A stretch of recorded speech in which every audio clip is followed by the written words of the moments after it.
వాళ్ళంట పిఠాపురంలో చర్చి 40 ఏళ్ళుగా ఉన్నటువంటి చర్చిని ఎలా క్లోజ్ చేస్తారు, ఇప్పుడు ఎలా పర్మిషన్స్ అడుగుతారు, అప్పుడు లేనిది ఇప్పుడు ఎలా అడుగుతారు, మీరు ఎక్కడంటే రోడ్ల మీద గుళ్ళు కట్టుకో ఉంటారు కదా, మీ గుళ్ళు కూడా పర్మిషన్ ఉన్నాయా, మేము కూడా తీసుకొస్తాం, అన్ని బయటకు లాగుతాం, అదే ఏంటో నువ్వు లాగేది బయటికి, నాకు అర్థం కాదు.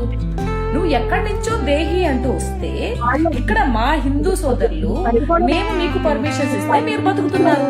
ఎస్, మీరు చర్చ్ కట్టుకోవాలంటే మా పర్మిషన్ ఉండాలి, మేము ఇస్తేనే కట్టుకోవాలి, లేకపోతే కూర్చోవాలి. నువ్వెవరు మమ్మల్ని క్వశ్చన్ చేయడానికి?